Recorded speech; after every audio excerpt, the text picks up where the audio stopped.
Hello everyone, welcome back to Knowledge for Future Study channel. इस video में हम steel engineering के questions discuss करेंगे। पहला क्वेश्चन है the heaviest I section for same depth. Same depth के लिए हैवीएस्ट आई सेक्शन कौन सा होगा? आपके सामने ऑप्शन है, तो यहाँ पर जो करेक्ट आंसर हो जाएगा वो हो जाएगा सी ऑप्शन, ISHB। ISHB की फुल फॉर्म क्या है? Indian standard heavy beams. Indian standard heavy beams, ये है ISHB की फुल फॉर्म। तो हैवी आ रहा है, हैवी का मतलब भारी, तो हैवीएस्ट सेक्शन हो गया ये। W का मतलब है वाइड बीम्स। L का मतलब है यहाँ पर लाइट बीम्स, और यहाँ पर M का मतलब है मीडियम बीम्स। ठीक है, तो ये आपको याद रखना है। इसके अलावा एक और होता है ISJB। ISJB, J का मतलब होता है यहाँ पर जूनियर बीम, जो कि स्मॉल डेप्थ का होता है। ठीक है, तो ये 5 टाइप मैंने आपको बताए हैं, ISJB, MB, LB, HB और WB। इनकी फुल फॉर्म भी आपको याद रखनी है। अगला जो क्वेश्चन है वो है in case of single angles in tension connected by one leg only the net effective area is. तो नेट इफेक्टिव एरिया यहाँ पर क्या होगा? नेट इफेक्टिव एरिया होगा यहाँ पर A+B/1+033B/A। ये यहाँ पर नेट इफेक्टिव एरिया होगा। ठीक है, नेट इफेक्टिव एरिया को निकालते कैसे हैं? ये कोई सिंगल एंगल सेक्शन है जिसकी वन लेग क्या है? कनेक्टेड है। ठीक है, ये यहाँ पर बोल्ट है, इसकी वन लेग, ये वाली लेग कनेक्टेड है। तो नेट इफेक्टिव एरिया का जो फॉर्मूला होता है वो होता है A1+K×A2। ठीक है, A1 कैसे निकालते हैं? A1 है एरिया ऑफ कनेक्टेड लेग, जो कि निकलता है B-D-T/2 से। ठीक है, और A2 क्या है? एरिया ऑफ आउटस्टैंडिंग लेग, जो निकलता है A-T/2 से। अब यहाँ पर B और क्या A क्या है? A है यहाँ पर आउटस्टैंडिंग लेग की लेंथ, और B है यहाँ पर कनेक्टेड लेग की लेंथ। ठीक है, तो A1 और A2 निकल जाएगा। और K1 का फॉर्मूला क्या होगा? K1 का फॉर्मूला होगा, जब एक लेग कनेक्टेड होगी तो उसका फॉर्मूला होगा K1 का 3A1/3A1+A2। ठीक है, ये फॉर्मूला होगा, इससे हम क्या निकाल लेंगे? बी ऑप्शन हमारा यहाँ पर करेक्ट हो जाएगा। अगला क्वेश्चन है हमारा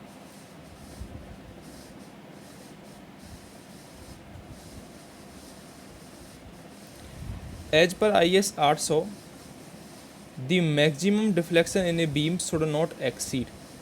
IS 800 के अनुसार जो मैक्सिमम डिफ्लेक्शन है बीम में, वो कितने से ज़्यादा एक्सीड नहीं होना चाहिए?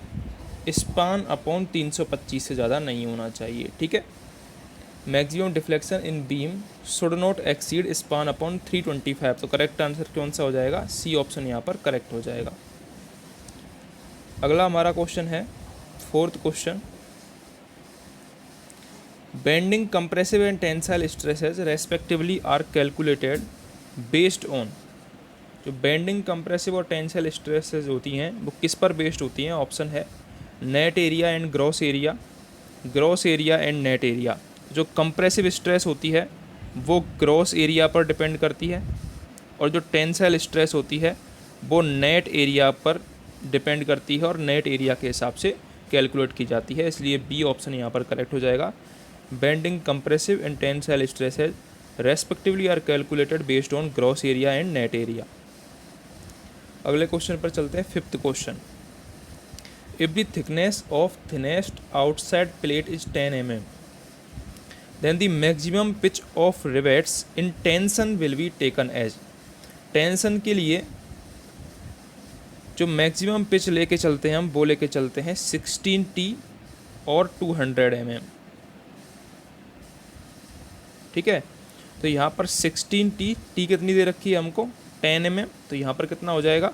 160 mm करेक्ट आंसर हो जाएगा। ठीक है, 16T और 200 mm, इन दोनों में से जो भी कम होगा वो हमारा क्या हो जाएगा? मैक्सिमम पिच हो जाएगी। यदि कंप्रेशन मेंबर के लिए बोला जाए, कंप्रेशन मेंबर के लिए, तो हमारा क्या हो जाएगा?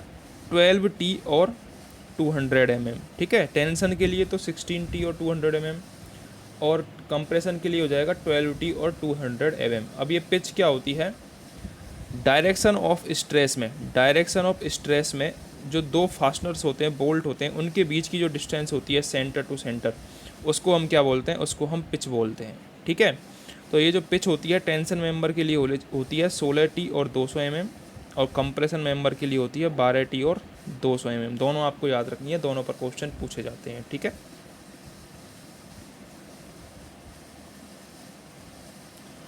अगले क्वेश्चन पर चलते हैं। अगला क्वेश्चन है, एज पर IS 800 the thickness of slab base is given by. Options आपके सामने है।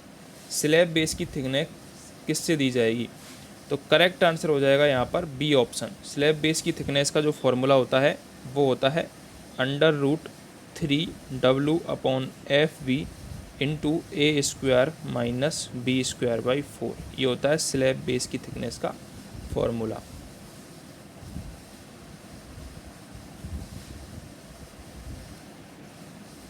इसके अलावा एक और फार्मूला होता है स्लैब बेस का थिकनेस निकालने का, वो भी आपको याद रखना है। वो होता है √2.5W into A² minus 0.3B² into Γm0/Fy।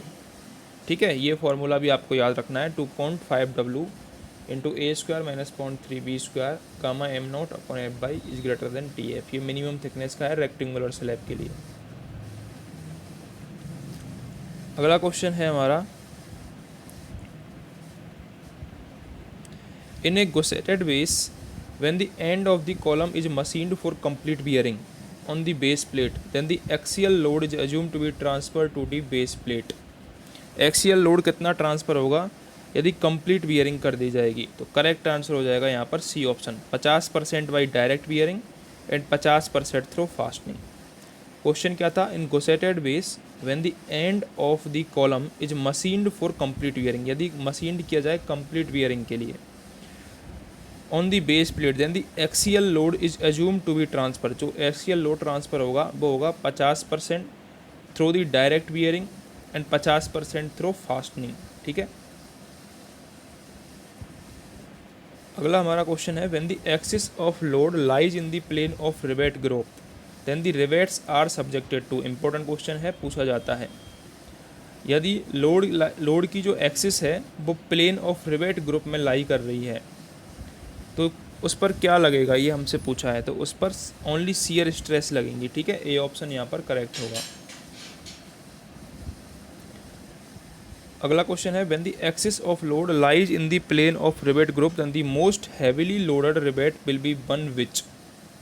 Most heavily loaded rivet कौन सा होगा, तो वो होगा gives the minimum angle between the two forces FA and FM।